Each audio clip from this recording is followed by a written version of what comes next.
seguido.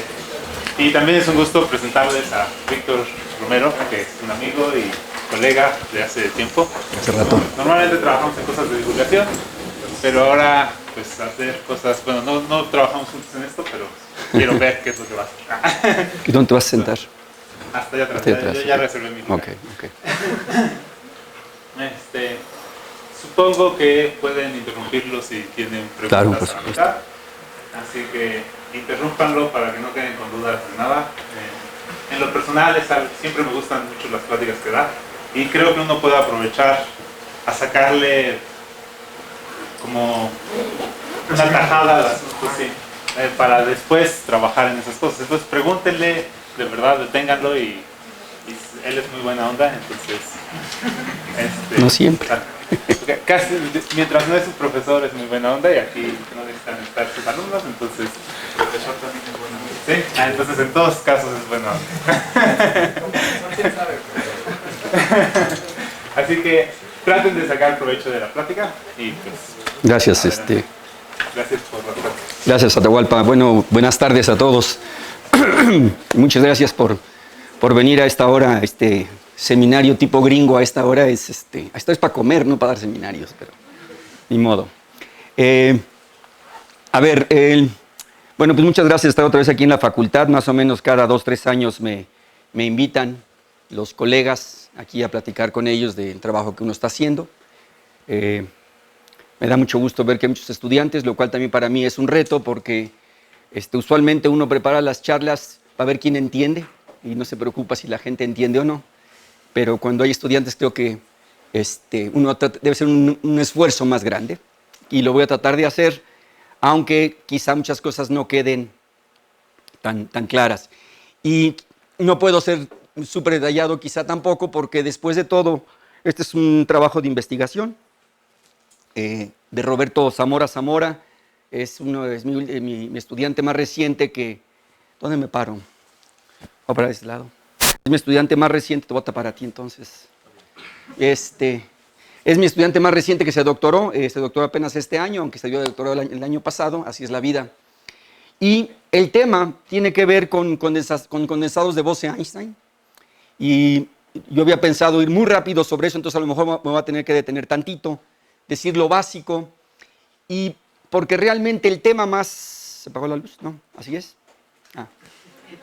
El tema más importante del trabajo es hablar sobre unas cosas que se llaman defectos topológicos. No, estaría mejor dejando esta luz. Esta luz está bien esta luz. Para que me vean la cara, ¿no? Que se llaman vórtices y esquirmiones cuánticos. No, la palabra, pues esquirmiones son cuánticos, pero no son cuánticos, no es cierto. Ninguno de los dos son cuánticos en principio, pero en este caso son cuánticos. Y aquí hay varias cosas, varias palabras claves. La más importante quizá es un condensado de Bose-Einstein espinorial. Es una españolización de spinorial en inglés o no sé en qué idioma, ¿no? Spin es originalmente alemán, supongo, no sé de dónde venía la palabra spin, pero así le decimos, ¿no? Y entonces, déjenme entonces por platicarles primero, no traía una transparencia preparada de la condensación de Bose, entonces voy a mover mucho las manos.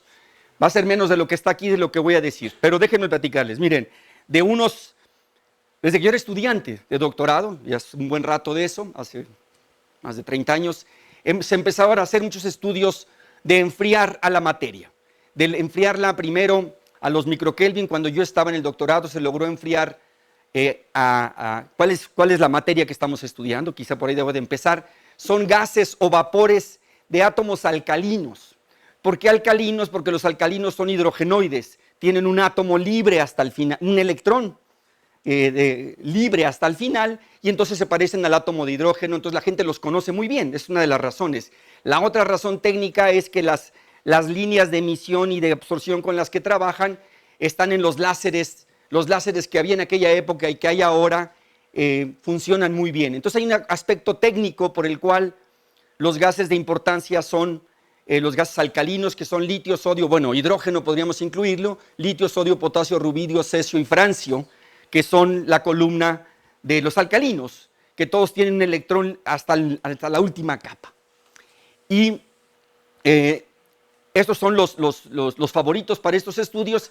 En particular, rápidamente les digo que el cesio es el que se utiliza, por ejemplo, para definir el tiempo. El tiempo se define con átomos de cesio, por la misma razón que es un átomo muy sencillo de entender relativamente con respecto a otros, pero se puede hacer con otros átomos. Y en particular, en los gases que se logran enfriar a temperaturas muy bajas son el litio, el sodio, el rubidio es el caballito de batalla y el potasio un poquito menos. El francio también, y el francio es interesante porque es un átomo muy pesado y tiene entonces aspectos relativistas a niveles de bajas energías, pero no voy a entrar en eso. Y entonces hago un comercial, los que más se usan actualmente son litio, sodio y rubidio. Y el comercial que quiero hacerles es que en estos días en el Instituto de Física, bajo la supervisión de Jorge Semán, un investigador muy joven que si tienen chance de tomar clases con él, tomen clases con él, es muy bueno, y si quieren a su laboratorio, vayan. Él está a punto de lograr, en estos días lo están por lograr, de enfriar un gas a los 50 nanokelvin aproximadamente. Y entonces cuando uno enfría uno de estos gases en las condiciones apropiadas, entonces emergen efectos cuánticos macroscópicos, eso es lo interesante. El efecto cuántico macroscópico que ustedes han oído hablar es la superconductividad. La superconductividad es algo macroscópico, sin embargo, la única manera de explicarlo es utilizando mecánica cuántica. La otra es la superfluidez. Se creía que la superfluidez solamente la tenían el helio 3 y el helio 4, y no. Ahora sabemos que esencialmente cualquier átomo bien controlado puede ser superfluido, y en particular los átomos alcalinos son superfluidos a temperaturas muy, muy bajas. ¿Qué quiere decir un superfluido? Es un fluido que fluye sin resistencia. Eso es muy vulgar de decir, pero más o menos es eso. Es un fluido que no tiene resistencia al fluir y entonces tiene propiedades raras, pero tiene otras manifestaciones cuánticas que son de las que voy a tratar de platicarles el día de hoy. Entonces, ¿cómo los confinan? Son gases increíblemente diluidos.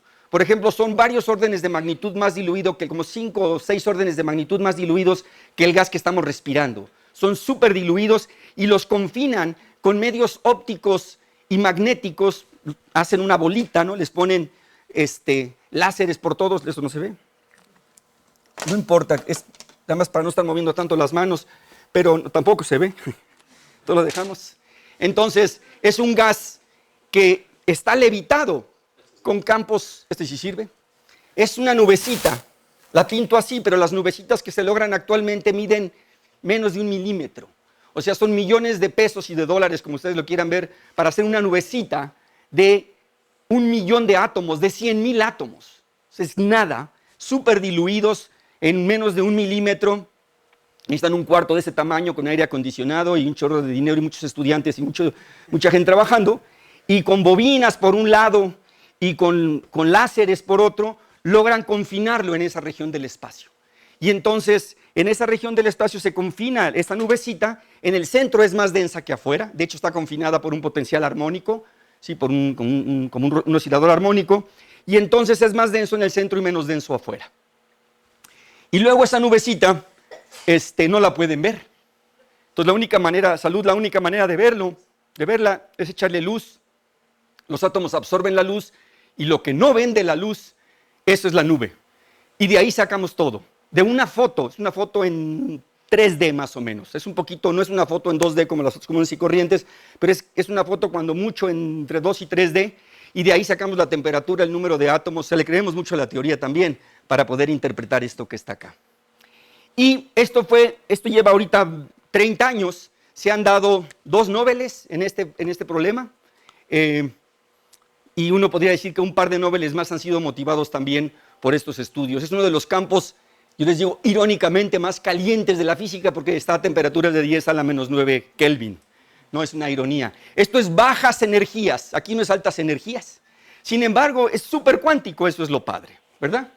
Bueno, entonces, y les digo, aquí en el Instituto de Física me dijeron que ya andaban por los 200 nanokelvin con litio, así que probablemente en un par de semanas, si todo sale bien, hagamos mucho escándalo porque se logró por primera vez en México uno de estos chunches, uno de estos sistemas.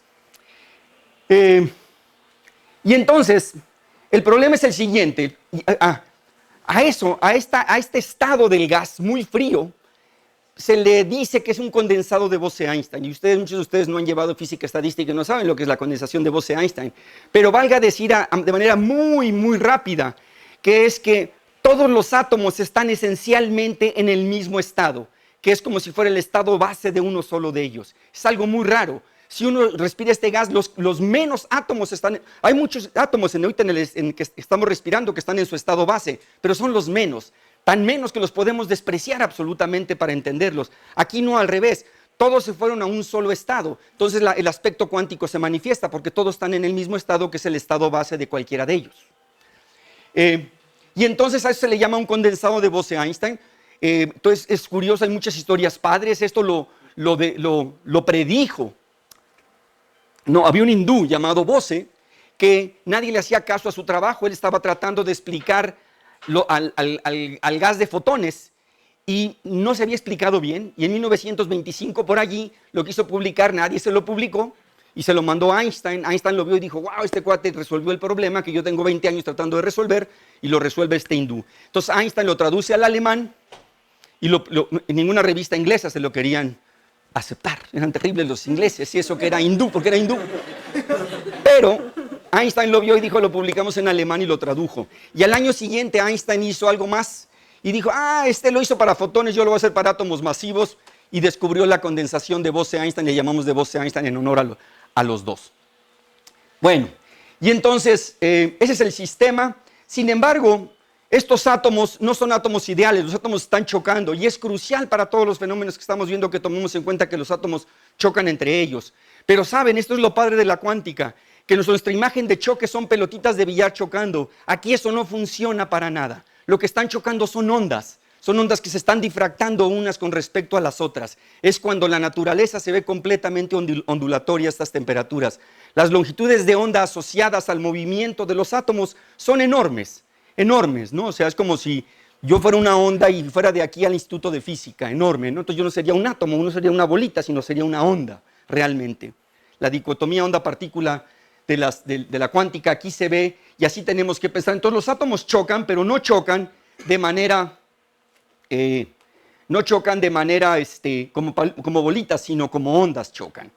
Pero tienen una cuestión adicional. Entonces las colisiones hay que tomarlas en cuenta. Y lo novedoso de nuestro trabajo, y que muchos no somos los únicos, muchísima gente está metido en esto en muchas partes del mundo, es que los átomos tienen spin. Y no voy a entrar en detalles, pero el spin lo tiene el electrón, lo tienen los núcleos y lo tiene todo mundo. Pero como los átomos están en su estado de más baja energía, solamente hay un spin que sobrevive, que es el spin hiperfino, que es la suma del angular más el movimiento angular del electrón, el spin intrínseco del electrón y el spin del núcleo, que también tiene spin.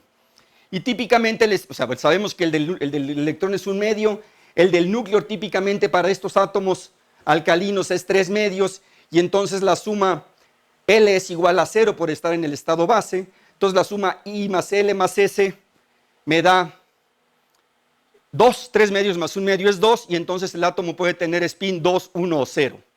Y el que más se ve es el 1. Créanme, no tenemos por qué verlo. Entonces es como si cada átomo tuviera spin 1. Quiere decir que tiene 3 componentes, más 1, 0 y menos 1. Entonces los átomos, además de estar chocando, tienen estados internos. Y los choques entre ellos están modulados por en qué estado de spin están. Y entonces el problema es un problema de spin y espacial. Entonces se involucra todo, y realmente lo que se termina diciendo es que en vez de tener una función de onda para cada átomo, tenemos 3 funciones de onda, una para cada elemento, para cada componente del spin. Entonces todo esto hay que tomarlo en cuenta, ¿verdad? Y por eso se llama condensado de Bose-Einstein espinorial, o SBEC en inglés. Y esto es todo lo que quiero decir de que es un condensado. Ahora voy a poner unas transparencias intimidantes, que no era mi intención. ¿Pero cómo difiere eso de uno normal entonces? ¿De un qué? Un BEC normal. Muy bien. En un BEC normal, lo que pasa es que los BECs normales originales se confinaban con puros campos magnéticos. Entonces, como se confinaban con puros campos magnéticos, nada más confinaban una componente de las 3. Las otras 2 se evaporaban. ¿Sí? Las otras 2 se evaporaban y solamente quedaba una. Pero ahora como se confina con campos ópticos, entonces las 3 sobreviven. ¿Sí? Entonces los experimentales son súper ingeniosos para hacer que las 3 sobrevivan y ninguna se vaya. De hecho, puedes hacer trampa, puedes quedarte con 2 y hacer como si fuera un bosón con spin un medio, lo cual es muy raro, pero se puede. ¿Sí? Entonces todo es un estado interno nada más.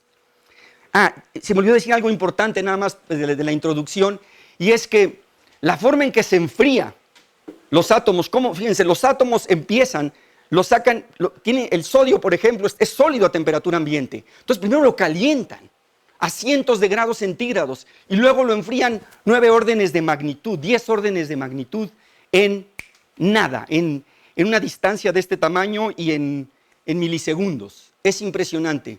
¿Y saben cómo lo hacen? Lo hacen que le envían luz láser que engañan al átomo que absorba la luz y que emita una frecuencia mayor que la que absorbió. ¿Sí está claro? Por efecto Doppler. Es bien ingenioso. Esto es un premio Nobel. Esta idea es un premio Nobel. Y entonces el átomo absorbe luz y regresa más de la que absorbió. Y entonces la diferencia la da en su energía cinética, entonces baja su velocidad. Súper ingenioso. Y la otra es el segundo premio Nobel. Ese fue el primer premio Nobel. El segundo premio Nobel es que ya que está bien frío, ya no se puede enfriar más con láser, entonces lo enfrían como enfriamos el café o como enfriamos la sopa, que es haciendo que los átomos más rápido, más calientes se vayan. O sea, uno enfría la sopa pegándole así, o al café uno le hace así para enfriarlo, ¿verdad? Y eso debería de calentar, ¿sí o no? Porque es fricción, pero no. A la hora que hacemos así, los átomos que van más rápido los corremos, los empujamos para afuera del líquido y el líquido se enfría. Así funcionan los aires acondicionados, se llama enfriamiento por evaporación. Los beduinos en el desierto saben eso y se forran con ropa en el mero calor porque al ratito sudan y eso enfría curiosamente. Hay un fenómeno contraintuitivo. Entonces, parecería que calienta, pero eso enfría. Entonces, todo eso es lo que se hace para poder enfriar nanokelvin. Y creo que es todo lo que voy a decir de esto. Perdón, no era, yo quería irme más a lo otro, pero voy a ponerles algunas ecuaciones intimidantes, pero no se preocupen. No, fíjense. Para tratar esto es padre, quizá desde un punto de vista pedagógico. ¿Qué herramienta matemática usamos? ¿Qué tipo de física? Esto le llamamos física estadística cuántica o teoría de muchos cuerpos. Y es muy interesante porque la teoría es la misma que usan los campistas. La gente que hace altas energías es la misma teoría en el fondo. Claro, en un caso no conserva el número de partículas, en la nuestra sí, pero las herramientas matemáticas son muy similares. Y uno escribe el hamiltoniano del sistema en segunda cuantización, se llama. Pero fíjense, no hay que, déjenme decirles qué significa físicamente cada cosa. Esto, el primer término, simplemente es que los átomos tienen energía cinética y que están confinados por esa trampa óptica. Sí, que es una trampa armónica. Entonces, estos dos son simplemente energía cinética y la trampa que los confina espacialmente. Y esto es la colisión. Este término horroroso con alfas y betas por todos lados, no se intimiden otra vez. Las alfa y beta quieren decir componentes del spin. Entonces, esto representa la colisión de los átomos. Y la suposición es que los átomos colisionan por pares, o sea, la interacción es por pares solamente. Y eso se justifica porque están tan diluidos que la probabilidad de que 3 átomos choquen al mismo tiempo es casi 0. Entonces nos importan solamente colisiones binarias. Entonces es la primera cuestión, son colisiones binarias. Por cierto, no sabemos hacer más que colisiones binarias. Esa es la otra. Y ni esto lo podemos hacer. Esto es así como para llenarse la boca de lo bueno que somos, pero a la hora de la hora no sabemos hacer nada. El potencial externo es un oscilador armónico. Entonces cada átomo al moverse choca, pero siempre el campo externo lo está jalando hacia el centro y por eso la nube se mantiene espacialmente. Se quiere caer por gravedad, pero entonces le pone un campo magnético para que la levite. Total, esto no pesa nada. Pero si la sueltan se cae, es impresionante. Si apagan todo se cae. No, la gravedad es cierta, ahí está, ¿no? Y el potencial típicamente es de este estilo, recuerden, estos son los potenciales atómicos. Esta es la energía potencial entre el par de átomos que están chocando. Entonces, cuando se acercan, sienten una gran energía y eso los repele. Y cuando se alejan, no sienten el potencial. Pero todos los potenciales en medio tienen una parte negativa y esto le llamamos la cola atractiva y esto la parte repulsiva. Todos tienen esta forma y eso lo explica Van der Waals. Son fuerzas de Van der Waals, que no voy a entrar en detalle.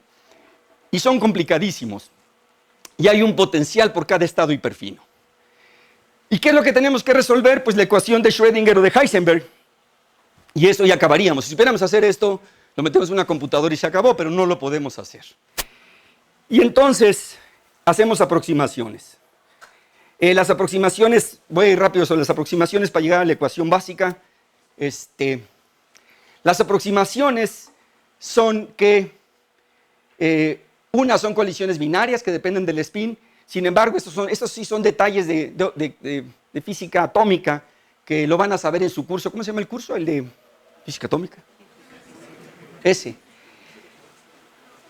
Como son bosones, lo voy a decir, y casi que como son bosones, la función de onda debe ser simétrica.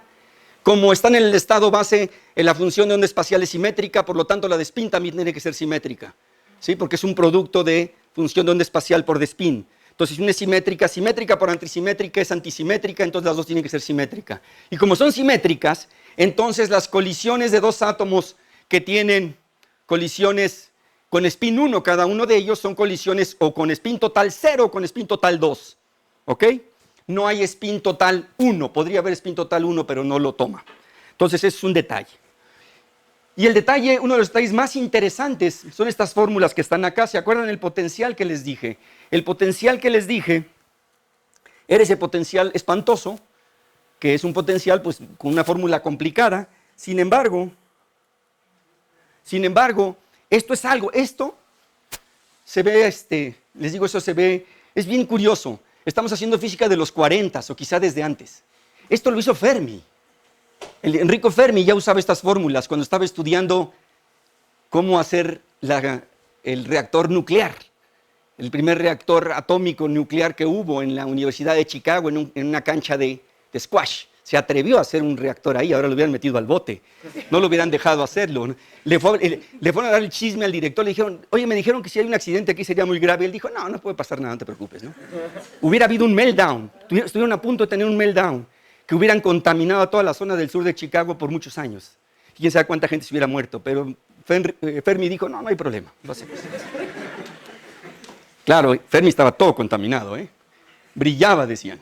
Bueno, entonces resulta ser que hay dos tipos de potenciales en estas colisiones. Uno cuando el canal es 0 y otro cuando el canal es 2, dependiendo del spin. No importa mucho los detalles. Pero fíjense, toda la colisión se reemplaza por una delta de Dirac, nada más.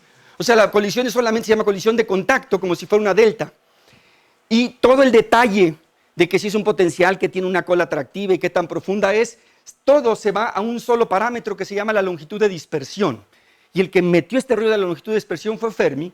No vamos a entrar en detalles, pero el chiste está que estas longitudes son positivas para el sodio y para el rubidio, de tal suerte que aunque tiene un potencial complicado, toda la interacción es una interacción repulsiva, nada más, y de tipo delta, ¿sí?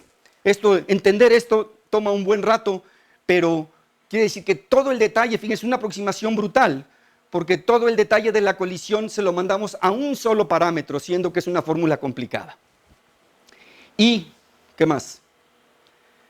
Y depende de la masa, de los átomos, y de la delta de Dirac que me dice que es 0, excepto cuando los átomos se juntan. Nada más que esto es lo que ven las ondas, no lo que ven los átomos como bolitas. Ese es el problema de entender esta parte, por qué se ve así. Y esta es válida cuando la temperatura es muy baja.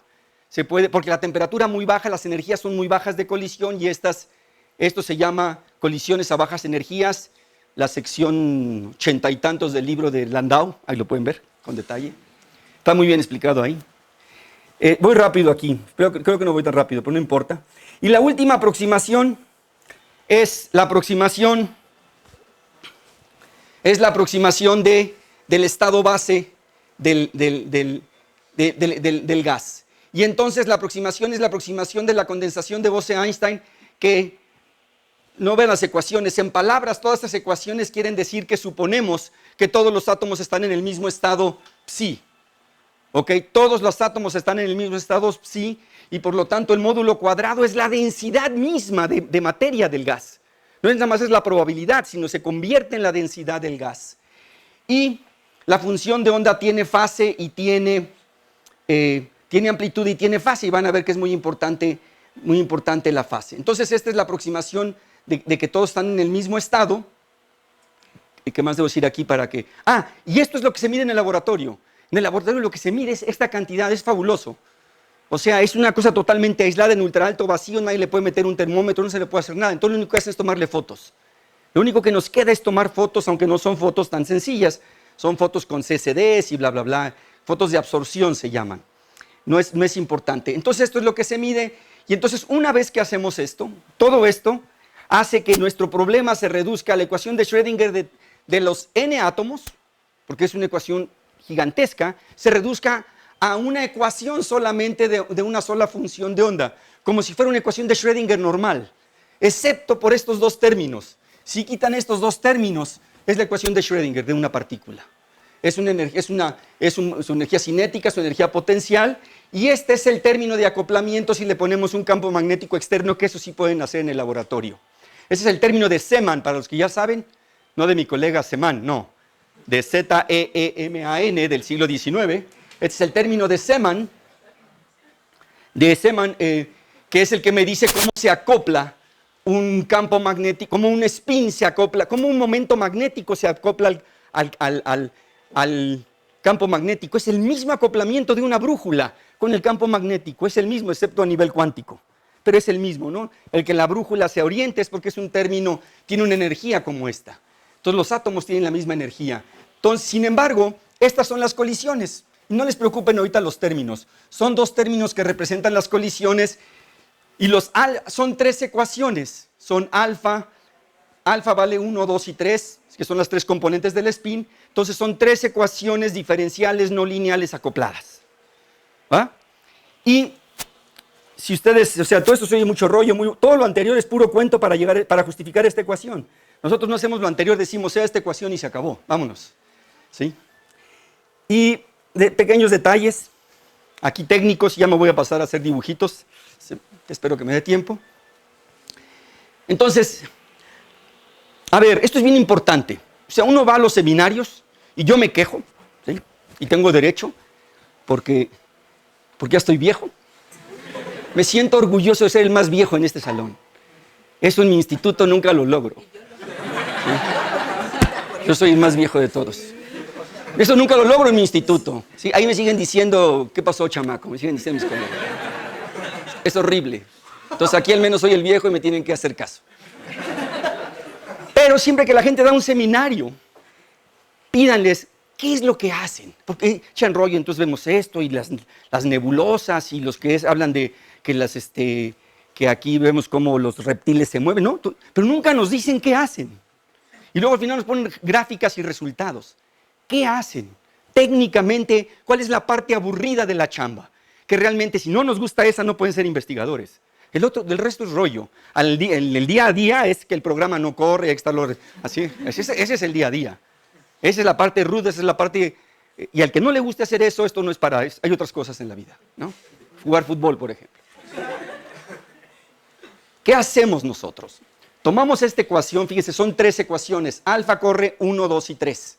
Son tres ecuaciones, estos términos que están acá acoplan. Este también. F son tres matrices, son las matrices de spin 1, son matrices de 3 por 3. Ahorita no importa cuáles son, si quieren luego las pinto.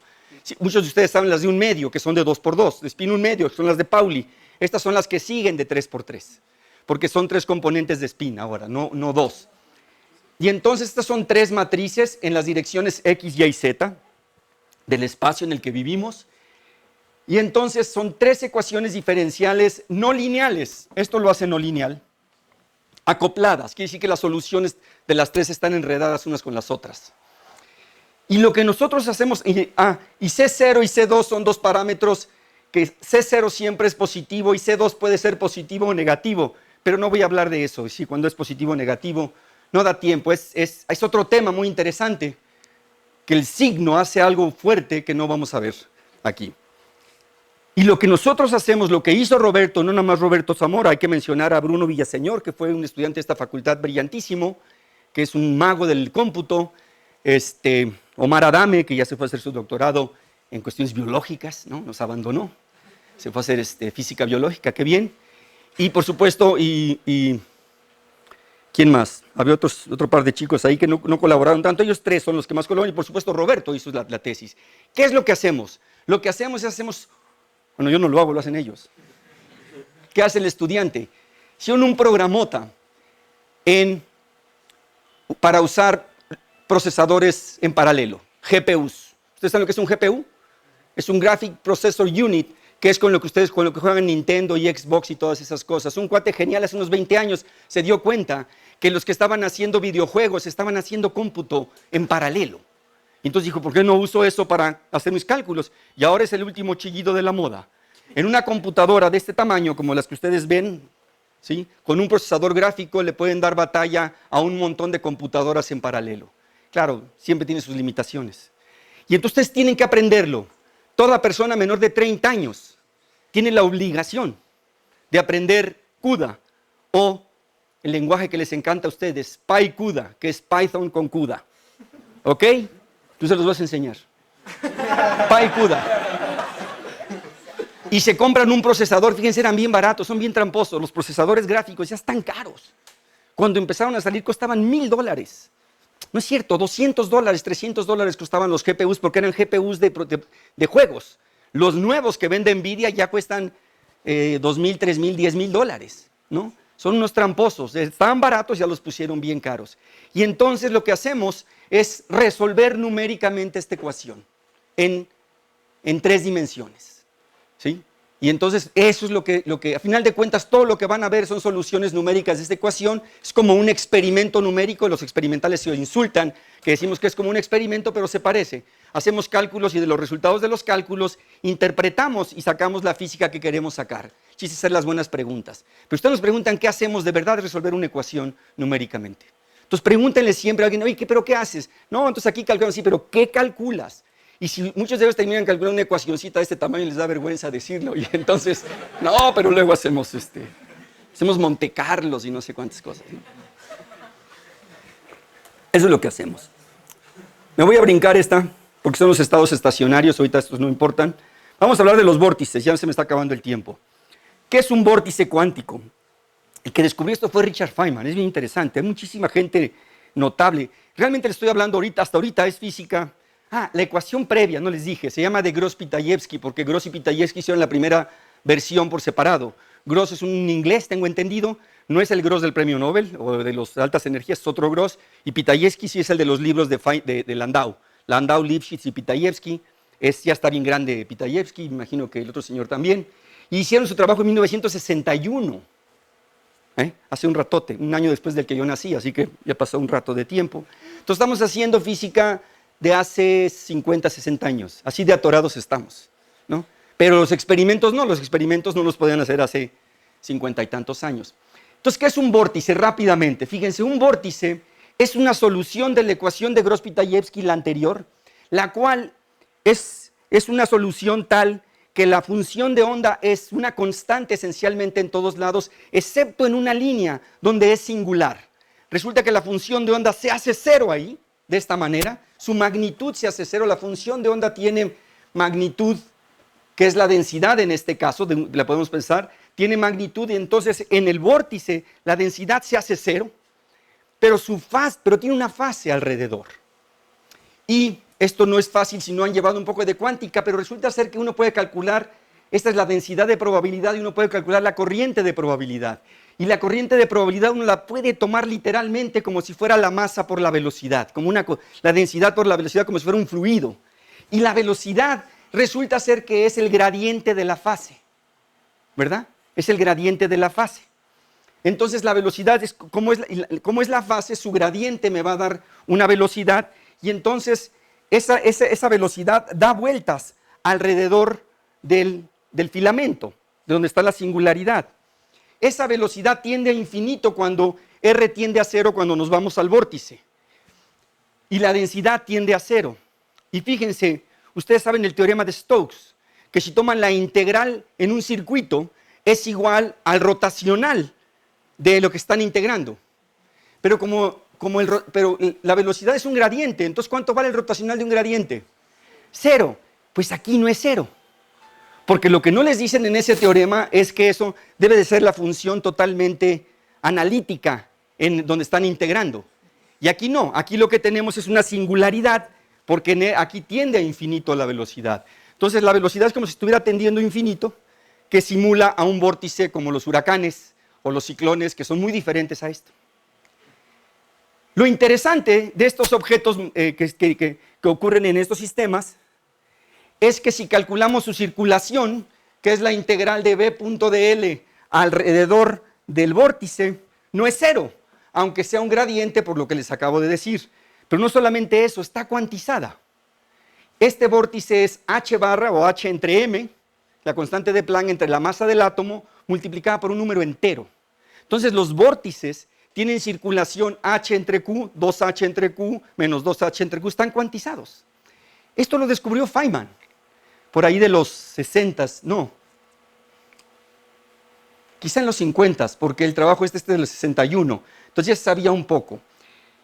Y fíjense, a un movimiento global del fluido le asociamos un número entero, a todo el movimiento. Es porque el vórtice está en todo el fluido, bueno, no está en todo el fluido, pero atraviesa todo el fluido, ¿ok? Y le asociamos un número entero, Q, que le vamos a llamar la carga topológica. Voy a regresar un momento más, porque el nombresucho de topológico. El problema está que yo no sé topología, entonces lo voy a retrasar. Y decir lo que yo entiendo al respecto. Esto es un vórtice cuántico, entonces es muy parecido a un vórtice de un remolino, pero está cuantizado. Y entonces lo que nosotros hallamos es que si le poníamos un campo magnético al condensado de Bose-Einstein, un campo magnético que se hace cero en algún punto, ¿sí? Donde ρ es la distancia, o sea, Y0, X0 es donde el campo magnético se hace cero, adrede lo ponemos así y en el laboratorio podríamos hacer este campo, y encontramos que si le ponemos eso al condensado, allí se crea un vórtice. Eso fue un descubrimiento nuestro y estábamos muy contentos, parece que otra gente lo había encontrado, pero nosotros hallamos un chorro de propiedades, entonces podemos generar vórtices, nada más poniéndole un campo magnético al condensado. Y estos se observan en el laboratorio. Déjenme, esto es un poquito de matemáticas, mejor les pongo dibujitos.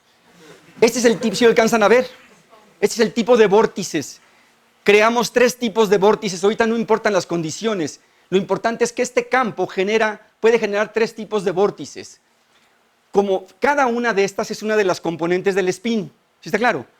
La nube tiene 3 componentes, entonces una componente es esta no tiene vórtice y entonces es 0. Este es un vórtice menos 1 porque gira para acá y este es un vórtice menos 2. Hay otra solución que es un vórtice más 1 porque gira para acá. Aquí no hay vórtice y hay otro vórtice para el lado contrario, ¿sí? Y este atraviesa, la nube es esférica y esto es un hilo que atraviesa a la nube. Y nosotros la podemos poner donde queramos. Esto nos tiene muy entusiasmados porque podemos poner los vórtices donde queramos. De hecho, estas fotos esto sale del cálculo, todos son cálculos, sale del cálculo y adrede las pusimos fuera para que se vieran, ¿no? Estas sí están en el centro, está un poquito fuera del centro y está totalmente fuera del centro. Las podemos poner donde nosotros queramos. Y estas es el 2 más 1, 0. Entonces hay 3 tipos de soluciones y podemos demostrar por qué, ahorita no importa. Una solución vórtice más 1 en una componente, 0 y menos 1, o 0 menos 1 menos 2, o 2, 1, 0, o sea, de 1 en 1. ¿Sí está claro? Y aquí viene su diagrama de estabilidad, que no importa, lo importante es este dibujito que son estos vórtices cuánticos. Pero podemos ser más barrocos. Y entonces Roberto Zamora se puso a diseñar campos magnéticos y podemos poner 2. Podemos poner 2 vórtices. Aquí es el 1, 0, menos 1 y en la misma nube el 0, menos 1, menos 2. Y aquí tenemos 3 vórtices. ¿No? Está padre, ¿no? Y podemos hacer si tuviéramos ingenio, les encanta ahora a la gente ahí que pusiéramos el símbolo de la UNAM o no sé, ¿no? Con vórtices. Aquí, ¿no? Les encanta estas tonterías ahora, ¿no? Que pueden dibujar lo que sea. Entonces, los vórtices pueden generarse en cualquier lugar del condensado, a nuestro deseo. Las cargas son los valores 1, 0 y menos 1, así se llaman, son independientes de la posición de un vórtice y las cargas de varios vórtices se suman. Y eso suena a topología, a propiedades globales de un sistema, que no es la geometría, sino algo de su figura global. Todos ustedes han escuchado que si yo tomo una esfera, que topológicamente una esfera es lo mismo que si yo la alargo. ¿Sí está claro? Hay una cantidad que es la integral de sus curvaturas locales que nos da un número entero. En la esfera nos da 0, creo, ¿no? ¿O nos da 1? ¿El genus? ¿0? En una esfera nos da 0. En cambio, si tomamos una taza, como esta, voy a tomar tu taza, ¿verdad? Que tiene un hoyo, esto es lo mismo que una dona. Entonces la próxima vez pueden comerse el café y tomar. Es lo mismo, porque es una dona y un café. ¿Sí? Entonces lo pueden deformar en ser una dona. Y aunque esto tiene cosas para adentro y para afuera, esta integral de sus curvaturas nos da ese número y ahora vale 1, ¿verdad? El geno, el genus, como le quieran llamar. Entonces son propiedades globales y las propiedades globales son muy fuertes porque deshacerse de ellas requiere modificar a todo el sistema. Entonces por eso a la gente le interesa mucho y a esto le llaman defectos topológicos porque tienen esas propiedades globales. Fíjense, estas cosas están en todos lados y se suman. Las cargas se suman como si fueran números, tal cual, aunque la solución de esto es complicadísima, esto sale. Déjenme decirles que no existe razón a priori de que las ecuaciones que resolvemos tienen estos defectos. Eso es bien, que a mí me tiene intrigado. Salen, y uno puede medio mostrar, pero uno dice, ¿por qué salen? Si uno le quita el término no lineal, no salen. Entonces, claramente la parte no lineal de la ecuación es la que hace que salgan. Ok, entonces son los vórtices. Pero ahora quiero platicarles, y ustedes dirán, y bueno, esto es interesante. ¿Por qué es interesante? Si me da tiempo, al final les muestro unos videitos. ¿Por qué podría ser interesante? ¿Por qué la gente está interesada en los vórtices? Aparte de que aquí en la física, y aquí estamos entre cuates, esto lo hacemos porque, no se vale decir porque me gusta, ¿no? Pero un poquito es cierto. O sea, en la búsqueda científica de entender algo, uno se apasiona con estas tonterías. Y uno se queda bien apasionado porque uno cree que está entendiendo algo del sistema. Y que luego, ¿para qué sirva? Bueno, se verá después. Siempre hay gente inteligente que dice, mira, puede servir para otra cosa. Ok, no hay que perder de vista aquello. Resulta que esta es una propiedad y la gente observa vórtices. Perdón, se me olvidó decir. Feynman demostró que la marca de que se tiene un superfluido es que tenga vórtices cuánticos, no lo dije. Si hay vórtices cuánticos en un sistema, ese sistema es un superfluido, si no, no. Y eso lo demostró Feynman en los 50 por allí probablemente, y ya lo había demostrado antes otro señor Abrikosov, que a la larga le dieron el premio Nobel también. Abrikosov hizo su trabajo de los vórtices y se lo mostró a su asesor, que era Landau, y Landau le dijo, esto es una porquería. Y entonces, pues, como Landau le dijo, es una porquería, pues fue y lo guardó en su cajón. Abrikosov muy triste. Y un día estábamos en la Guerra Fría, acuérdense, esto fue después de la Segunda Guerra Mundial, no sé cómo hablaban mucho los rusos y los gringos, pero las noticias llegaban. Y entonces le llegó la noticia a Abrikosov de que el famoso Feynman, que todavía no era premio Nobel para entonces, pero ya era famoso, estaba hablando de vórtices. Entonces sacó su trabajo y le dijo a Landau, oye, aquí está lo que dice Feynman. Dice, públicalo. De verdad. Sí. Y cruelmente, hasta 50 años después o 60 años después le dieron el Nobel. A Abrikosov no se lo dieron hace bien poquito, ¿no? A Abrikosov se lo dieron hace como 5 años por ahí, ¿no? Ya para qué yo digo, a esas alturas ya, muchas gracias. Bueno, ok. Va, entonces, esto es una marca de que son superfluidos, me faltó insistir. Ahora vamos a hablar de una propiedad muy rápida que se llama la textura del spin. Fíjense, como hay spin, ustedes deben de saber, y si no, lo saben el día de hoy, que el magnetismo de los imanes es cuántico. Cuando dicen, no hay propiedades cuánticas macroscópicas, ¿qué? Los imanes son cuánticos. Ustedes no pueden explicar la magnetización de un imán sin la mecánica cuántica. ¿Sí? Las ecuaciones de Maxwell lo suponga que tengamos esta magnetización. ¿Y de dónde salió? Eso no nos lo dice el electro. Tienen que usar mecánica cuántica. Es por el spin de los átomos. El spin de un montón de átomos es el imán. Cada vez que se jueguen con 2 imanes digan, wow, esto es cuántica. De verdad, están viendo un fenómeno macroscópico cuántico. Y entonces, como este sistema tiene spines, pues también tiene magnetización. Pero es un gas. No están, los átomos no están en un cristal o en un sólido, están en un gas, se están moviendo. Y entonces también tienen magnetización. Y la magnetización, como se me está yendo el tiempo y no quiero entrar en detalles técnicos, la magnetización, lo voy a decir, es la función de onda que tenemos, tiene una parte que se puede factorizar, que es la densidad, y tiene esta parte que se llama espinorial, que tiene 3 componentes. Las F son matrices, ¿sí? Entonces, estas son columnas, pero también tengo el transpuesto, que son los renglones. Entonces, si yo calculo este vector conjugado, renglón, y lo multiplico por la matriz de spin que tengo, y lo multiplico por el renglón, me da un número. ¿Sí está claro? Eso se llama el valor de expectación de la matriz F en este estado cuántico que tenemos acá. Y eso es la magnetización, excepto que esta ya le quitamos la densidad. Y eso es interesante, porque esta densidad me dice que es una nube. Y al hacerlo de esta manera resulta ser que la nube esencialmente desaparece. Eso me tiene muy intrigado y dicho sea de paso, el árbitro que nos arbitreó esto, que nos lo refirió, nos dijo, está muy raro, ¿no? Pero sale, no hay ningún problema. Es un hecho matemático y no lo puedo explicar, pero ahí está. Y entonces por eso es importante que uno le crea. Esta cantidad es medible en el laboratorio, porque es una observable.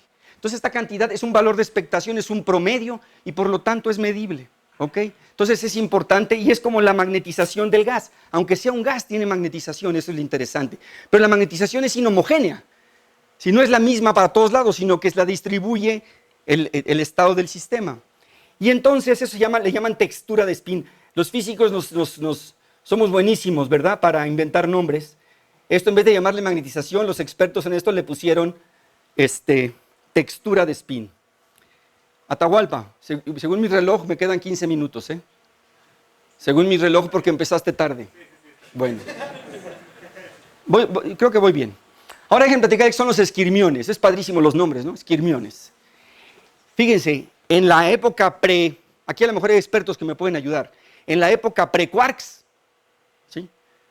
Antes de que saliera el modelo estándar, en los 60s, la física nuclear era un desastre. Había un montón de partículas, demasiadas partículas para poderlas explicar con lo que tenía la gente. Decían, tiene que haber algo que nos permita explicar este desastre.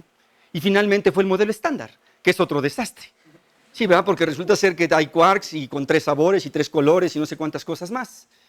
Y no sabemos sus masas y nos dicen que el Higgs ya le dio masa y nadie entiende cómo, pero ya le dio masa. Entonces ese modelo es nuestro mejor modelo, pero antes estaba peor la cosa.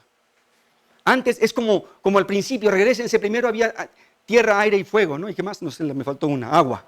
Después dijo, no, hay oxígeno, hay un montón de cosas. Y se hizo un circo. Y luego la gente dijo, no, son unos cuantos. Es la tabla periódica que llevamos como en 120, pero bueno, son menos que los millones que podemos hacer. ¿Sí está claro? Pues lo mismo pasó en la física nuclear. En la física nuclear había un problema tremendo de clasificación de qué es lo que estaban viendo. Y finalmente llegó el modelo estándar. Pero previo a eso había un chorro de modelos bien padres. Y uno de ellos lo hizo este señor Skirm. ¿Cómo se dice? Skirm.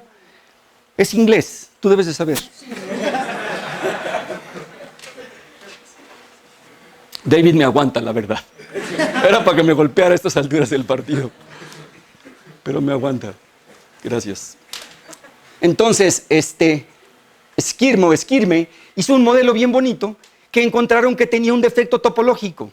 Y el modelo es complicadísimo, no quiero hablar de él, pero a él se le da el nombre porque es en honor a él. Son los esquirmiones o skirmions en inglés. Fíjense, nada más como un detalle, si tengo tiempo al final regreso. Este señor Wilczek es premio Nobel. Wilczek fue entre los que se ganó el Nobel por explicar la libertad asintótica, ¿no? De los quarks. Me dice que sí, aquí mi colega. Wilczek le dieron el premio por eso, pero en los 80s hizo un artículo fabuloso que yo lo leí. Por ahí el artículo lo publicó en 82. Yo lo leí como en 85 porque lo oía en persona a Wilczek, más fabuloso, un cuate, un genio, ¿no? Estaba en Harvard él en aquella época, no sé si siga allá, y no entendí nada, absolutamente nada. Y leí el paper y no entendí nada, excepto que ese artículo inició algo que se llaman los aniones, que al final regreso a los aniones, ¿ok? Entonces yo descubrí ahora, hace como 3 años, que el artículo que me iluminó esto era aquel artículo que yo leí cuando estaba estudiando y que no entendí nada, ¿no? Estaba además estaban esos artículos cortísimos y el cuate suponía que uno sabía todo para hacerlo, ¿no? Entonces, interesante. Entonces, hay gente de alto nivel aquí, ¿no? Pero fíjense, ¿qué es un esquirmión? Fíjense, es bien padre, es un jueguito bien padre. Supongan un plano, todas estas ecuaciones que están aquí, lo que quiero decir es lo siguiente. Supongan un plano y que el plano infinito, y en cada punto del plano hay un vectorcito unitario, ¿sí? En cada punto del plano. Y entonces eso se llama un campo vectorial, en R2, ¿sí o no? Y el vectorcito tiene derecho, a pesar de que está en un plano, el vectorcito tiene derecho a apuntar en cualquier dirección. Puede apuntar en 3 direcciones, pero solamente puede estar en el plano. Y entonces estas teorías suponen, por ejemplo, este es un hamiltoniano para ese sistema, ¿sí? Ahorita no se preocupen, pero uno puede escribir una energía que haya entre esos vectorcitos. Y siempre se pone como condición de frontera que lejos en infinito, el vectorcito apunta o hacia arriba o apunta sobre el plano, nada más. Y entonces este vectorcito pues puede hacer cosas y uno estudia cómo se mueve el vectorcito. Pero hay unos defectos, hay unas configuraciones que son los esquirmiones, en las cuales imagínense que los vectorcitos lejos, todos en el plano, apuntan para arriba. Y cuando se acercan en algún punto, que le vamos a llamar el origen, se voltean. Eso es un defecto topológico. Pero fíjense, lo puede hacer así, o lo puede hacer así. ¿Está claro? O lo puede hacer dando 3 vueltas y para acá. ¿Sí? Entonces les pongo unos dibujitos que hizo Roberto. Roberto hace unos dibujos padrísimos. Ahí está, este es uno. Entonces son flechitas en el plano. Y aquí en el centro apunta para abajo, nada más que este lo hizo así. Y aquí apunta para abajo, este lo hizo para acá. Y este dio 3 vueltas antes de voltearse. ¿Sí está claro? Esto es un esquirmión. Es un defecto topológico de ese campo de flechitas. ¿Sí? Y resulta ser, esto es increíble, ¿verdad? Estas cosas de la topología son fabulosas, que uno toma, lo voy a poner aquí, uno toma esta integral, no me pregunten ahorita por qué, pero los campistas podrían ayudarme, no se ve, ¿verdad? Se ve mejor esta integral de acá. Esta integral que está ahí, fíjense, toman el producto cruz de la parcial de n con respecto a x, el vector apunta en cualquier dirección, pero solamente depende de x y y, porque está en el plano. Entonces su parcial con respecto a x cruz, la parcial con respecto a y punto, el mismo vector integrado sobre todo el plano. Y eso les da un número entero. No es cierto, 4pi es un número entero, entonces dividen entre 4pi. ¿Sí? Y si hace así, da más 1. Si hace así, da menos 1. Y si da sus 3 vueltecitas, da más 3 o menos 3, depende cómo de las vueltas. Y les digo, esto es un defecto topológico y ese defecto topológico se llama esquirmión. Topológico puede aparecer en cualquier lado y si tienen 2 defectos, esta integral suma las cargas. Si tienen uno que hiciera así y otro así, 2 les da 0. Porque uno es más 1 y otro es menos 1. Y es topológico también. No depende de dónde está. O sea, el vector puede ir haciendo así y al final hace así. Vale lo mismo. No tiene por qué hacerlo tan. Simplemente con que lo haga por arriba o lo haga por abajo, eso es lo que va a cambiar su carga. Y les digo, esas son propiedades de todo el sistema. Entonces quitarlas requiere de meter un chorro de energía y luego volver a enfriar, digamos, para quitar una carga de esa. Entonces son robustas. Entonces la gente está interesada en cuestiones de topología, en defectos topológicos porque son robustos y la gente quiere hacer memorias. O sea, todo el mundo quiere hacer memorias, ¿sí o no? Siempre quieren hacer memorias para hacer computadoras de algún tipo. Bueno, estos son los esquirmiones y ya no me queda mucho tiempo. Me quedan 9 minutos según esto. Aquí podemos explicar en qué consiste. Esto se llama la carga del esquirmión. ¿Sí? La carga topológica del esquirmión, esta integral. Yo no lo creía. Hay que hacerlo numéricamente y le da 1. ¿No? Y da menos 1. Y claro, hay casos donde uno puede. Eso se ve también muy intimidante y a la mera hora no es tanto. No voy a poner esto. Me lo voy a brincar. Y también me voy a brincar esto. Lo único que quiero presumirles es que podemos hacer ecuacioncitas bien padres y encontrar expresiones analíticas, aunque no sabemos de qué dependen, o sea, numéricamente tenemos que calcular estas cosas, pero tenemos la fórmula de este campo vectorial. Y fíjense aquí, esto es también, yo no entiendo por qué, pero sale. Es una nube. Los átomos están chocando, tienen un campo magnético que los jala, un campo externo que los jala al centro por todos lados. Encima de eso chocan. Pero ahora yo les pongo un campo magnético y entonces a pesar de que hay una simetría esférica y le pongo un campo magnético, la simetría esférica no le interesa al esquirmión, a la textura de spin. La textura de spin es independiente de la simetría esférica, eso es bien raro. Y toma la simetría cilíndrica del defecto, del vórtice. ¿Sí? Entonces el vórtice, no lo dije, ¿verdad? Pero donde está el vórtice, ahí está el esquirmión también aquí en este caso. Y entonces en cada plano del gas hay uno de estos esquirmiones bidimensionales que les dije. Y les pongo un dibujito. ¿Se dan cuenta? Les puedo haber puesto dibujitos y nunca decirles cómo lo hicimos. Pero es vulgar, es resolver una ecuación numéricamente, ¿no? Y entonces este es un esquirmión. Fíjense, aquí en cualquier plano de nuestro sistema hay uno de estos esquirmiones porque aquí apuntan lejos, apuntan sobre el plano y en el centro se levantan. Y ese es un defecto topológico. Este es 0. Este es un efecto topológico diferente que tiene carga cero, pero es topológico también, ahorita no vamos a entrar. Y este, por ejemplo, es padre. Este es 1 más 1 medio y menos 1 medio y la suma, si uno calcula la integral completa, nos da 0. ¿Sí? ¿Por qué sale esto en estas ecuaciones? Tampoco lo sé. Porque esto no es el modelo de Skirme, esto es un modelo bien complicado. De hecho, la gente debate cómo podría uno demostrar que están en este tipo de ecuaciones y hasta la fecha las matemáticas nos rebasan. Los sistemas no lineales estamos perdidos, yo lo digo mucho en mis clases, nos creemos mucho los físicos que podemos resolver todo, no es cierto, no podemos resolver nada. Podemos resolver el átomo de hidrógeno, podemos resolver el oscilador armónico y la partícula libre, y partícula en una caja, y ya, no hay más. En serio, no podemos resolver nada más. Y cuando es no lineal la ecuación, pues lo único que nos queda es hacer este cómputo. Y entonces esta es la aparición de los esquirmiones, y simplemente para ya medio concluir, perdón que vaya tan rápido, ¿cuál fue una contribución nuestra original? En retrospectiva parece una bobada como todo resultado, ¿verdad? Todo resultado una vez que uno lo sabe es trivial. Antes no, pero después sí. Resulta ser que estos esquirmiones dan 1 medio o 0 porque ahora lejos no están apuntando así y se voltean, sino que lejos apuntan en el plano y se levantan o se voltean para el otro lado. Entonces eso da carga 1 medio, no da carga 1. ¿Sí? Y esto les llaman los baby skirmions, no me digan por qué, pero la gente sí les llama. Los esquirmiones bebés. Pero dije, a ver, esto es bien curioso porque nuestras flechitas, Fs, se acuestan porque tengo un campo magnético que los obliga a acostarse. O sea, lejos de donde está el vórtice, donde está la singularidad, nuestro campo magnético que ponemos los obliga. Dije, ¿qué tal que ponemos un campo magnético que no los obligue a acostarse, sino que los ponga en una dirección arbitraria? Pues la carga del esquirmión va a salir arbitraria. Y nos salió. ¿Ah? Pues qué fácil, ¿no? Fue al revés. Nos salía arbitraria y no sabíamos por qué. Y entonces al final decimos, es que nosotros pensamos que por qué no lo hacíamos. Y así lo escribe uno, ¿no? Entonces lo que quiere decir esto que está aquí, quiere decir que yo puedo hacer este campo, si pongo este campo, obligo a que lejos los spines, la magnetización, la textura de spin esté sobre el plano.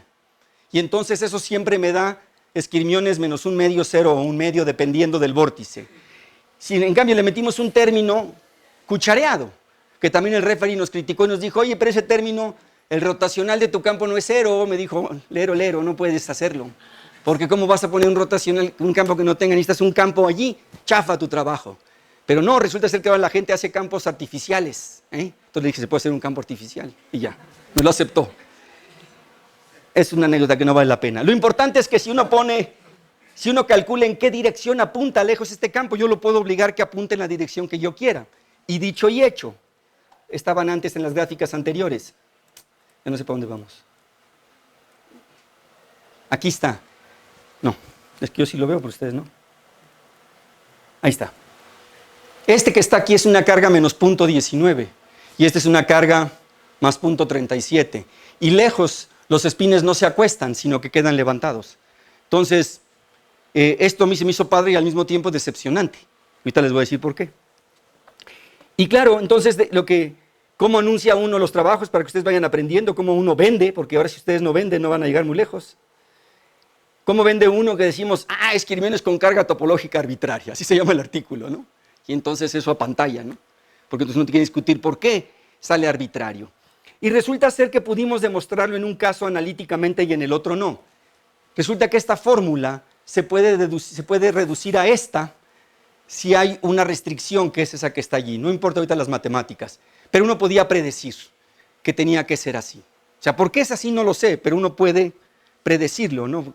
Y entonces resulta ser que esto puede ser interesante y puede que no sea interesante, pero eso es lo que sale. Y entonces déjenme ponerles una gráfica para entrar en mis conclusiones y ya les pregunto por qué puede y no ser interesante. ¿Qué es esta? Digamos, eso es lo triste, después de años de trabajo de un doctorado y de todo, el artículo se reduce a esta gráfica, ¿no? Uno pone otras para pantallar y todo eso, pero al final de cuentas es una gráfica la que dice todo. Este es el resumen.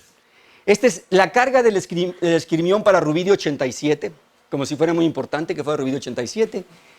Y nos dice, si el tipo de defecto es más 2, más 1 o 0, la carga del esquirmión puede valer todo esto. O sea, vale un continuo. No vale más, un medio, 0 o menos 1. Puede valer un continuo. Si estamos con el defecto topológico 1, 0, menos 1 de vórtice, esta es la carga. Y si estamos en el 0, menos 1, menos 2 es este de acá. Y este es lo mismo, pero para sodio. Lo importante es que sodio y rubidio, si apagamos el campo, son muy diferentes. Pero si lo prendemos, son esencialmente iguales, que es otra cosa interesante que no he platicado. Pero este es el resultado, que pudimos mostrar que estos sistemas tienen esquirmiones en los planos. Es una esfera, pero en sus planos perpendiculares a donde está el defecto aparecen estos defectos topológicos. Entonces es una línea de esquirmiones realmente, que esto se le llama una línea de esquirmiones. Y es el resultado. Entonces, como comentario final, rápido, antes de pasarles unos videos para que ya me quedan 30 segundos. Comentarios finales. El referee nos dijo, ¿de dónde van a sacar este campo? ¿No? Y ustedes le dicen, ¿de dónde sacamos la ecuación? Pues en mi cabeza, o sea, este es un trabajo teórico, ¿no? Que se preocupen los experimentales. No es cierto, hay que ayudarlos. Pero resulta que hay un nuevo campo en está bien padre este campo de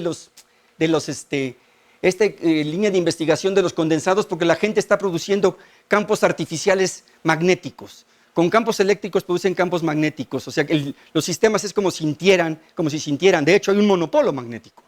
Uno puede crear monopolos magnéticos artificiales. Entonces, ese no es un problema. El otro, esto me preocupa bastante. Si será que yo no sé nada de topología y le estamos llamando al defecto topológico algo que ahorita llega un cuate que sabe de topología y me dice, eso no es un defecto topológico y por eso te sale lo que quieras. ¿Sí? Pero no lo sé. Y yo cuando enviamos el artículo esperábamos que un referee sabio nos dijera, oigan, esto está mal, pero nadie nos dijo está mal.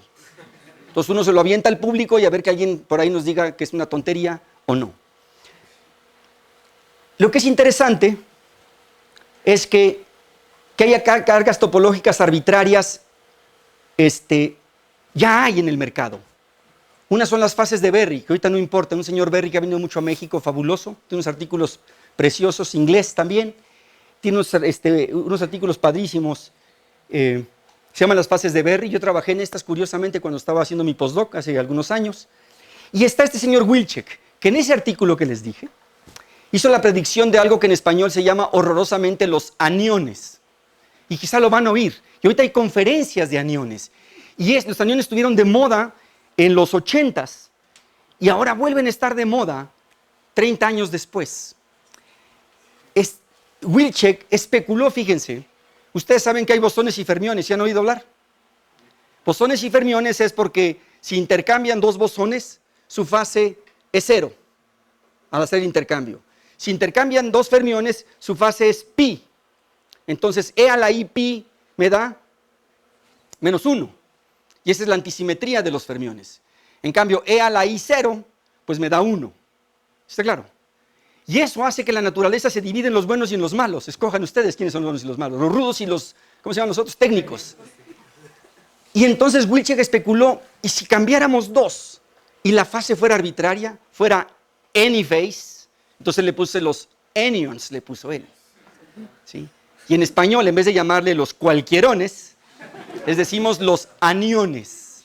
Horroroso. ¿Ah?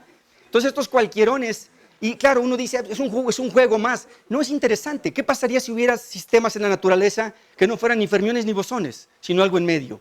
Y entonces la gente empezó a especular que la superconductividad de alta temperatura de los 80s eran estos aniones. ¿Verdad? Entonces podría ser que sin querer, o sea, él introdujo lo de los aniones hablando de esquirmiones.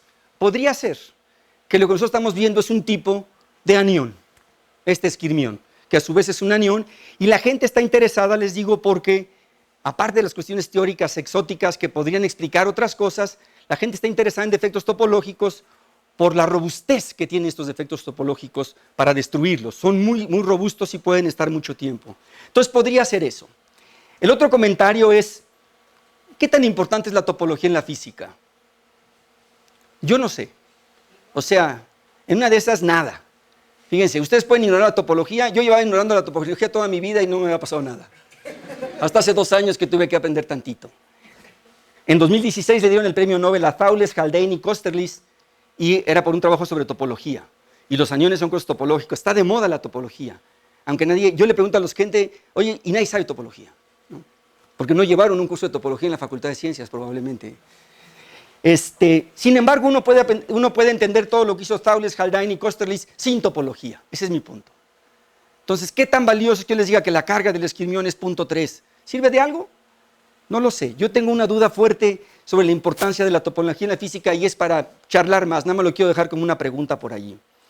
Sin embargo, ¿por qué caímos en este trabajo tan barroco? Nosotros queríamos algo más mundano, que era estudiar la turbulencia cuántica. Porque la gente está tratando de hacer turbulencia, como hay turbulencia clásica, que es uno de los grandes problemas de la física, estos superfluidos también pueden tener turbulencia. Entonces esa era la tesis original de Roberto Zamora. Y terminó un poquito en esto, aunque hice un poquito de turbulencia. Y entonces, para terminar y apantallarlos de las cosas que se pueden hacer en la computadora y se emocionen, les voy a mostrar unos videos y con eso termino. Fíjense, estas cosas salen de calcular la ecuación esa que les puse. ¿Sí? Nada más que usando un videojuego uno la puede visualizar, ¿no? Es lo mismo. Entonces, por ejemplo, esta que está aquí es turbulencia clásica, que quiere decir que si yo tengo un flujo, este es un flujo que va pasando flujo por aquí y cada vez va subiendo la velocidad y hay tinta ahí en medio y entonces empieza a ser turbulento. Este problema los tiene fascinados a los humanos desde hace... Leonardo ya había dibujado turbulencia. Entonces, entender la turbulencia clásica se considera uno de los más... No Leonardo Patiño. También Leonardo Patiño. No es tan viejo. Es más joven que yo, Leonardo, aunque no lo crean. Yo estuve en su examen de licenciatura. ¿Estuve en tu examen de licenciatura? Fui sinodal de su examen de licenciatura. No, esto es de verdad. Y estas son simulaciones que, si quieren, platicamos cómo son, pero esto es un vórtice que le empezamos a dar vueltas, ¿se alcanza a ver? Y aquí nada más están viendo al vórtice. Vean nomás lo que hace. Está padrísimo, quién sabe qué es, pero... ¿Por qué? Porque el mismísimo, sí, apágalo, el mismísimo Feynman dijo, y cuando alguien como Feynman dice algo, dijo que la turbulencia cuántica eran vórtices enredados como un espagueti, que cuánticamente, o sea, clásicamente son remolinos en todas direcciones. Cuánticamente él dijo, son vórtices cuánticos para que haya turbulencia que se enredan. Y entonces nosotros pusimos ahí un par de vórtices. Aquí, este es bidimensional este caso. Pero déjenme mostrarles, ahorita les pongo todos para que se diviertan. Aquí son dos vórtices, que tienen carga diferente y se supone que cuando chocan se destruyen. Entonces, vean lo que hacen, ¿no? Esto sale de la ecuación, esto es fascinante. Entonces los vórtices se abren y se supone que se van a aniquilar y efectivamente se aniquilan. Se juntan y se hace una maraña y se hacen ondas y si les alcanzan a ver, ¿no? Hay ondas allí que se llaman, son fonones de verdad. Son ondas de Bogoliubov, se llaman esas ondas que ocurren allí. Y nada más para platicarles, Bruno Villaseñor, para divertirse, tiene este programa, y bueno, lo tenemos nosotros también, y ustedes se pueden meter al fluido, ¿no? Uno se puede meter y ver cómo está el fluido ahí. En serio. Y lo tienen en 3D. O sea, si pudiéramos hacerlo ahora con realidad virtual, estoy seguro que el programa se los pasamos y se podrían meter ahí adentro y verlo. En tiempo real. O sea, la máquina está calculando y ustedes lo ven en tiempo real. Y le pueden hacer correcciones y en tiempo real lo altera, ¿no? Entonces, fíjense cómo aquí dos vórtices que chocaron hicieron algo turbulento. Y que está acá son dos vórtices a 90 grados y ese resulta ser que uno diría, pues va a ser algo similar y no, es algo bien diferente. Aquí los vórtices se empiezan a acercar. O sea, así alteran a la nube. Esta es la densidad, perdón, no les he dicho, y este es el vórtice solito separado. Entonces aquí se pegaron y se separaron, ¿no? Y luego se vuelven a juntar y de vez en cuando se vuelven a encontrar y intercambian. O sea, están rotando en la misma dirección y se juntan otra vez y se separan, parecen amibas o algo por el estilo, ¿no? Y ahí se quedan aburridamente dando la vuelta a los dos. Es bien interesante cómo el comportamiento es se pegan, se despegan, pero llega un momento en el que ya no hacen gran cosa, nada más, ¿no? No se aniquilan, porque están rotando en la misma dirección, entonces no se aniquilan. Pero los otros, como los pusimos a rotar en dirección contraria, la suma de los dos debe de dar 0. Entonces estos sí se aniquilan, pero se aniquilan de una forma muy peculiar, ¿no? Los de allá. Entonces tenemos también un par de artículos estudiando todas estas cosas, que aquí están por ahí puestos en 2015, con Roberto y con Omar y un servidor, en el que estábamos tratando de hablar de la turbulencia cuántica. Entonces nuestro meta era entender la turbulencia cuántica y acabamos hablando de esquirmiones, ¿no? Y esto pasa todo el tiempo. Bueno, muchísimas gracias, ya me hablé demasiado.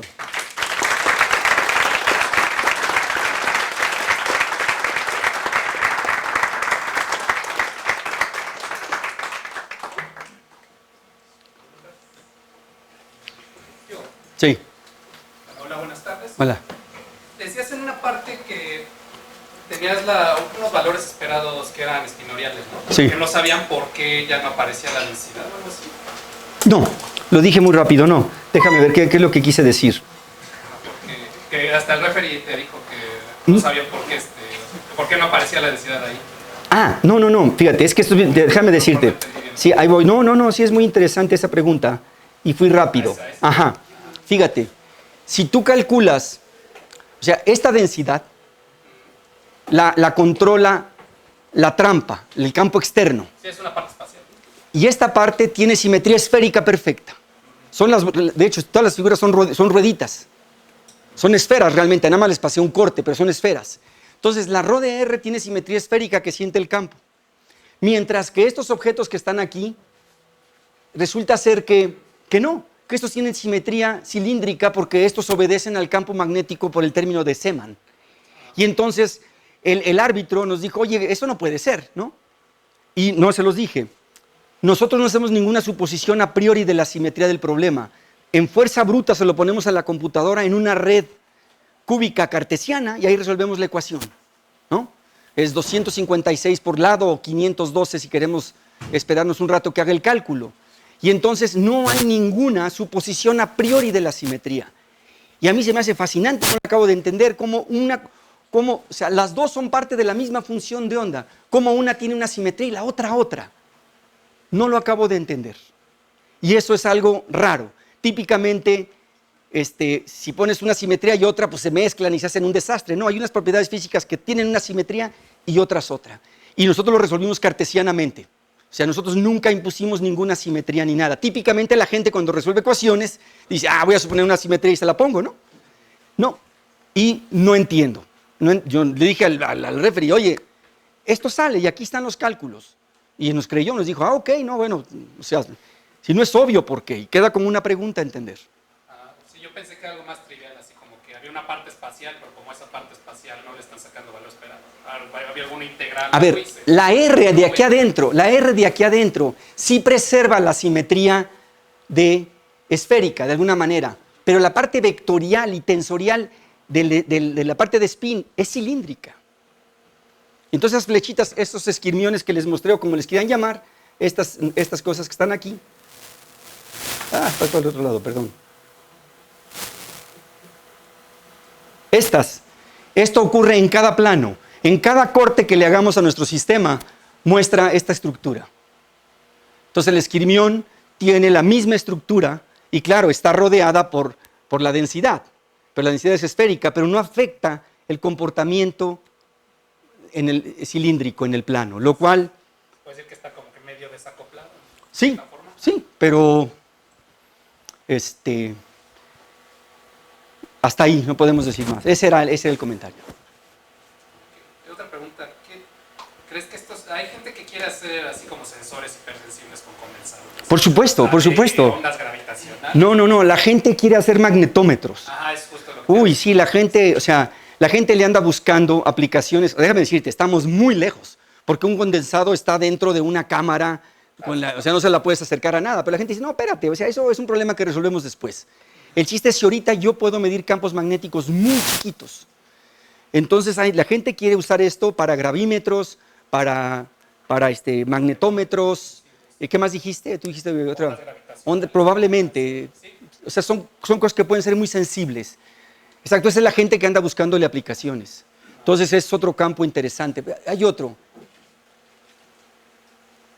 gravímetros. Había otra aplicación por ahí que yo he oído. No sé cómo le piensan hacer. De hecho, son estudios de principio. ¿Cómo termina eso en un producto, en un laboratorio? Falta, pero la gente es muy ingeniosa. O sea, no hay que subestimarlos. Hasta condensados en chips. En chips y todo eso, sí. Hay toda una industria ahora. Entonces, digamos, tu trabajo todavía está medio alejado de eso. Sí, no, nosotros estamos en la UNAM.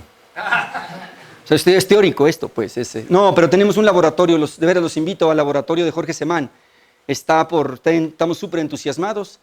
Sería un logro tremendo en la UNAM, de verdad. Así una cosa que abajo de Estados Unidos, solamente en Brasil, en un pueblito en Brasil, porque por cierto no lo anuncié, ahí está un compañero mío del doctorado que tiene un condensado de Bose-Einstein en un pueblito llamado San Carlos, en el estado de São Paulo. Pero no es coincidencia. Él estudió en el mismo laboratorio donde estudiaron todos los que sacaron el premio Nobel en esto, que eso se llama tradición. Y todos ellos son hijos de Rabi.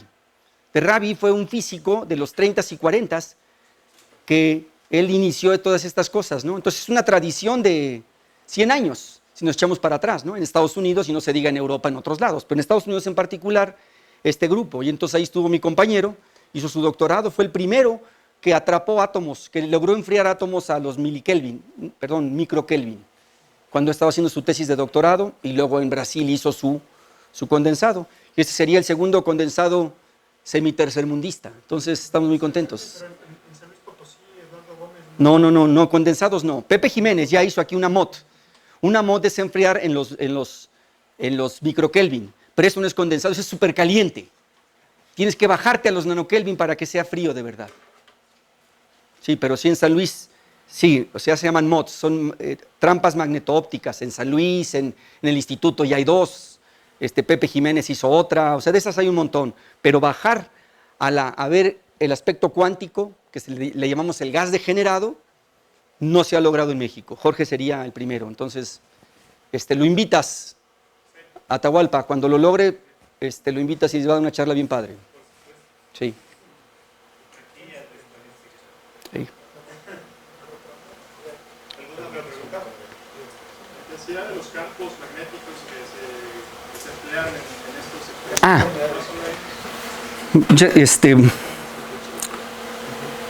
hay muchos campos magnéticos aquí. El que yo estaba hablando allí es chiquititito. O sea, el que haría los vórtices sería hecho parte del problema porque es comparable con el de la Tierra o hasta más chico. Entonces hay que hacerlo perpendicular y compensarlo. La gente le sabe muy bien cómo cancelar el de la Tierra porque esos campos son del orden de unos cuantos Gauss. Los otros para confinar son más altos, pero tampoco son, o sea, no estamos hablando de Teslas ni en broma, ¿no? Son como una bobina de ese tamaño, de este grueso, lo que logras con eso. Ahorita no tengo los números, pero no son muy intensos. Después de todo, lo que quieres es confinar a 1 millón de átomos. No es nada, ¿no? Son bien poquitos, no es algo muy grande. Mentiría, pero no creo que pase de los... Déjame ver, creo que sí, la gente habla desde miligauss hasta unos cuantos Gauss. Por ahí andan. Y el de la Tierra anda por ahí, ¿no? Que es medio Gauss. Entonces la gente es muy ingeniosa para cancelarlo. En el laboratorio saben por dónde anda más o menos el de la Tierra y entonces si quieren estudiar efectos magnéticos le ponen otro para cancelarlo en la misma dirección. Y luego ya encima de eso ponen los demás. Entonces desde miligauss ya afectas a estos sistemas hasta yo creo que decenas, cientos de Gauss. No creo que pasen de allí. Sí, son chicos.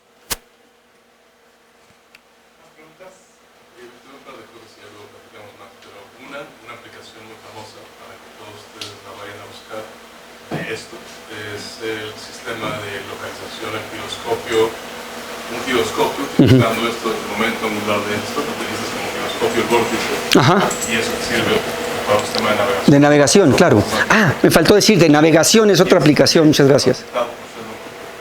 Vayan y busquen el episodio de The Big Bang Theory, ese es en la 9ª temporada, ponen tu artículo a aplicación militar.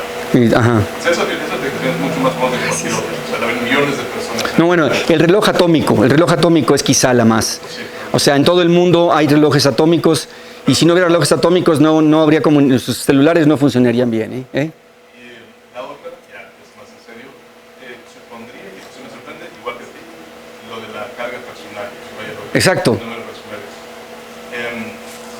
Me suena, debería haber otra integral que cancelara. en un volumen que te obligue a las condiciones de frontera en las regiones. Entonces, lo que estoy pensando es el ejemplo que tú conoces del monopolo magnético. Si tú resuelves el electromagnetismo, te sale la intensidad de campo magnético que quieras. Sí.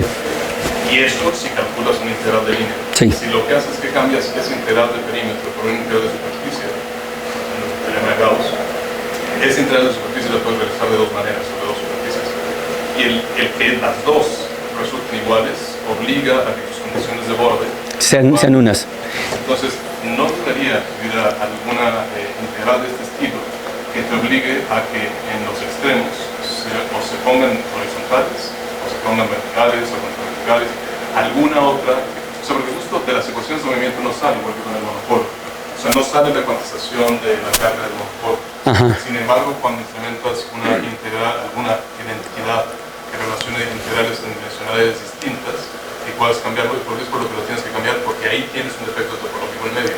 Si dejas el defecto topológico en medio atrapado entre la superficie con la cual integras de un lado y la superficie con la cual integras del otro, justamente las dos integrales calculadas a mano van a diferir, pero como tienen que ser iguales a la de sus fronteras en común, entonces las tienes que igualar, y eso hace que el E a la I, lo que sea, de un 1, que probablemente ponga condiciones de borde en el sistema. Gracias. No, es el tipo de cosas que yo quisiera entender mejor, pero el comentario, en mis conclusiones puse, los comentarios finales, que la importancia de la topología. Y era lo que iba. A ver, yo pongo el campo magnético como yo quiera. Entonces las condiciones de borde yo las puedo obligar en el esquirmión, no en el esquirmión, en la textura de spin las puedo poner como a mí se me pegue mi relada gana. Y entonces si yo calculo a ciegas esa carga que está allí, me da ese valor. Entonces lo que yo esperaba que alguien me dijera es que esa fórmula solamente es válida si tienes ciertas condiciones. Si no, tienes que hacer algo más, de tal suerte, que esto es lo que yo creo, que probablemente todas esas fraccionarias, todas sean un medio realmente, pero que para cuando no es la condición de frontera tienes que hacer algo más. Pero hasta ahorita nadie me lo ha dicho. Pero entonces mi otra crítica, mi crítica que tenía yo ahí implícita, y que en el artículo la puse un poquito, digo, entonces ¿para qué quiero yo esas formulitas? No me sirven de gran cosa, me sirven solamente cuando me van a dar eso, cuando yo a priori ya puse lo que quería que saliera. Esa es un poquito la crítica. Y por eso puse también que será que lo estamos interpretando mal. No me sorprendería que a lo mejor lo que nosotros estamos interpretando como la carga del esquirmión, cuando la condición de frontera no es la correcta, no lo sea. Y que sea algo parecido a lo que tú dices, ya me lo han comentado. Pero hasta ahorita nadie me ha ayudado. Si me tienes por ahí algo que me pudiera ayudar, estaría fabuloso y entenderíamos mejor el problema, ¿no? ¿Sí me explico? Sí, es que ahorita tengo un ingeniero sentado a la izquierda que trabaja en esto, curiosamente. ¿Ah? O sea, por mera casualidad. Es físico, pero lo contrataron como ingeniero, chavo, de fabricar. Luego que se la barba, en fin. Les dicen que hacen. En particular, justo cuando calculas la carga total, hay que incluir, además de la integral volumen o sobre el área, dependiendo de lo que sea, tienes que incluir primero sobre fronteras y luego sobre aristas de las fronteras y sobre esquinas de la frontera. Y eso es la suma de Gauss para el número total. Entonces, si uno tiene ciertas condiciones de frontera, en las cuales la contribución del perímetro es cero, entonces con tu integral de volumen es suficiente. El 1 medio, 0. Claro. Si le sumas ahora la integral sobre el perímetro ese, toma en cuenta esa otra parte de la curvatura, esa parte de la curvatura compensa lo que te va a compensar un medio. O sea, supondría yo que va en esa dirección. Podría ser, ¿no? Que fuera. El libro del 1910 podría ser, sí. Podría ayudar con eso. Sí. Por otro lado, las fases de Berry toman el valor que quieras. Sí. Y por eso la gente se entusiasmó que los aniones y las fases de Berry eran lo mismo. Pero hasta ahorita lo de los aniones sigue en el aire, ¿no? No queda claro si esos bichos realmente existen o no, ¿no? O sea, bien podría ser, yo estoy de acuerdo, pues una mala interpretación una insuficiente interpretación, que si tomas en cuenta todo, recupera, pero estaría padre saber qué más tengo que calcular para que me dé, que es lo que no sabemos. Así que mándame tu libro de 1910. ¿Calcularon la energía libre de la conservación de uno y dos vórtices?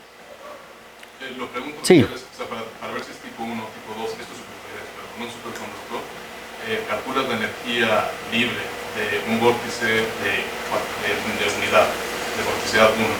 calculas la energía libre de uno de vorticidad 2, calculas la energía libre de un sistema de dos vórtices. Si esa segunda es más grande que si esa tercera es más grande que la segunda, entonces el sistema es inestable entre que los vórtices. Ajá. Sí, sí, por supuesto, se sabe. Eso lo calcular. Lo que sucede es que los vórtices los fuerza el campo magnético y en ese sentido son estables los que pongamos.